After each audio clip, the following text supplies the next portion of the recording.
Selamat pagi, salam sejahtera untuk kita sekalian. Kembali berjumpa di dalam program Morning Call GPIB, Gereja Protestan di Indonesia bagian Barat, edisi Senin 3 April 2023. Bersama saya, Pendeta Handri Yonatan, Pendeta Pelayanan Umum di Fakultas Teologi Universitas Kristen Satya Wacana Salatiga.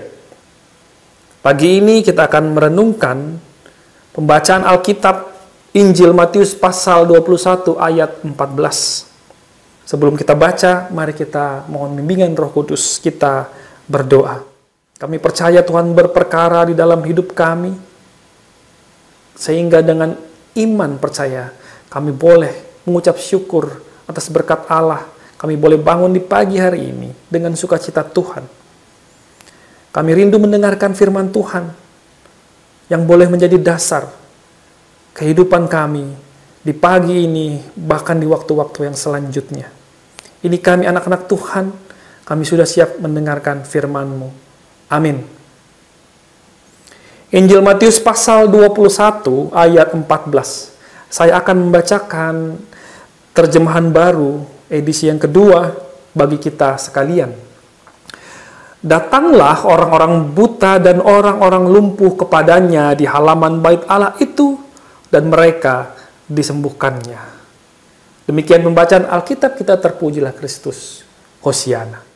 Sahabat GPIB, hal pertama yang saya hayati sebagai seorang Kristen atau sebagai pengikut Kristus adalah kita, orang Kristen, merupakan orang-orang yang terluka.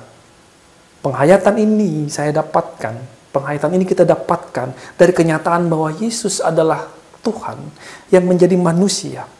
Dan ketika ia menjadi manusia, ia adalah manusia yang terluka, sakit. Ia dihina, dihujat, ditolak, bahkan ia disalibkan, mati demi ciptaannya, demi kita semua.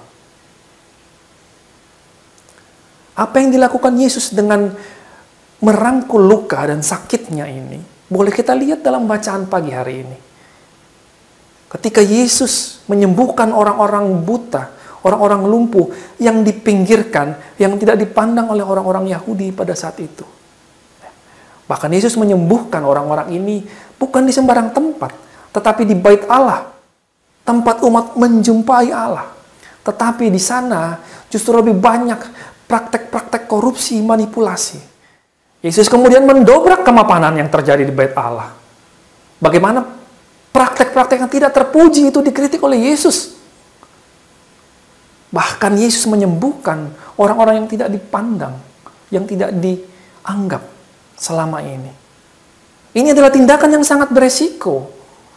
Karena apa yang dilakukan Yesus di bait Allah artinya terjadi di depan orang-orang yang sangat tidak menyukai Dia. Orang-orang ini bahkan punya kekuatan, punya kekuasaan untuk menyakiti Yesus. Dengan segala resiko yang ia hadapi, Yesus tetap menjumpai mereka yang dalam kerapuhan. Yesus memulihkan mereka yang menderita dan bergumul tanpa peduli latar belakang.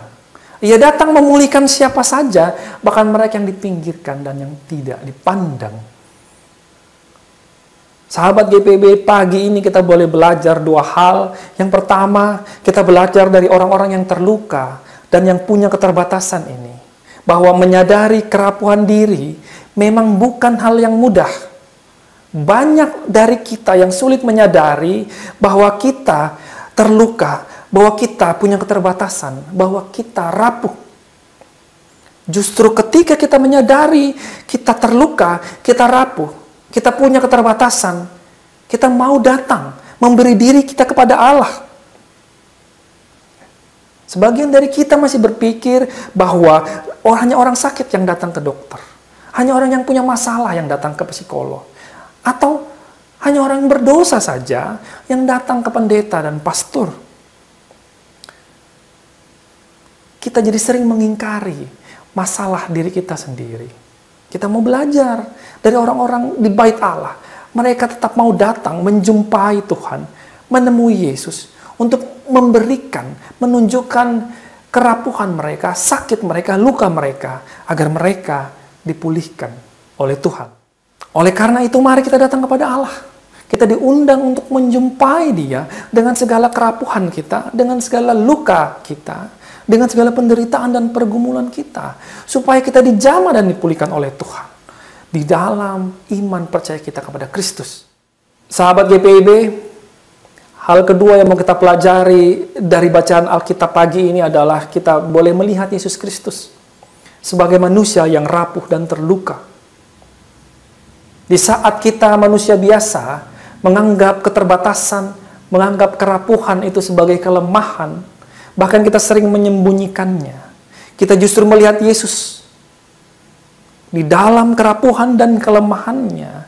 Ia tetap menjumpai, ia tetap menyelamatkan, memulihkan mereka yang sakit, mereka yang dalam keterbatasan. Kerapuhan dan kelemahan itu justru menjadi empati Yesus kepada ciptaannya. Yesus melampaui kerapuhan itu. Yesus melampaui kelemahannya sebagai manusia demi keselamatan dunia ini.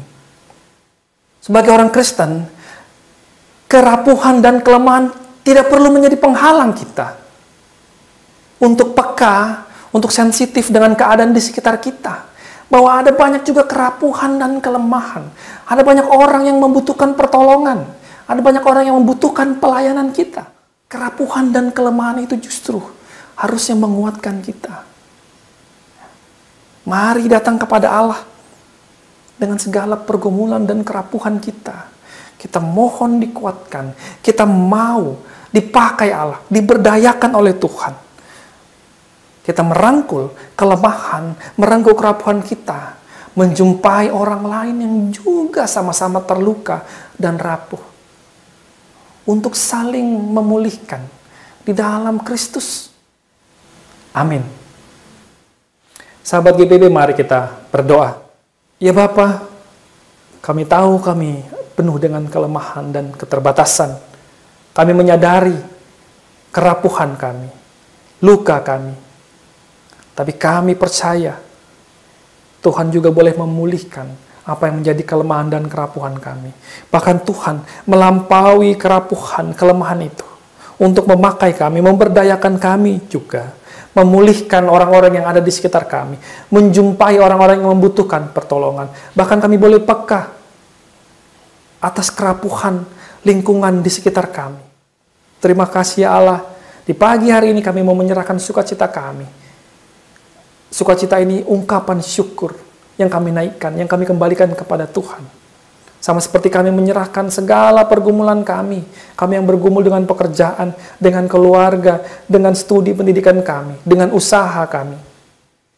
Engkau menjumpai kami yang dalam keterbatasan, kami yang dalam proses pemulihan, kami yang sakit, kami yang berbeda, kami yang tidak dianggap, kami yang menjadi korban kekerasan, kami yang dipinggirkan. Dalam iman percaya kami, Tuhan, Engkau hadir bersama-sama dengan kami semua, menguatkan kami. Sehingga kami juga boleh mengucap syukur, mengingat rayakan bahwa kehidupan ini berasal dari Bapa di surga. Kami mau menyerahkan gereja kami, gerejamu di muka bumi, bahkan juga secara khusus GPIB dimanapun berada.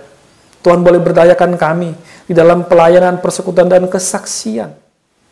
Terima kasih ya Bapa, kami boleh mengawali hari ini dengan firman Tuhan yang menguatkan kami. Demi Kristus Yesus yang sudah boleh mati dan bangkit bagi kami semua. Kami berdoa dan mengucap syukur. Amin. Sahabat GPIB, demikian renungan Morning Call pagi ini. Selamat berkegiatan, selamat bekerja, Tuhan beserta kita semua.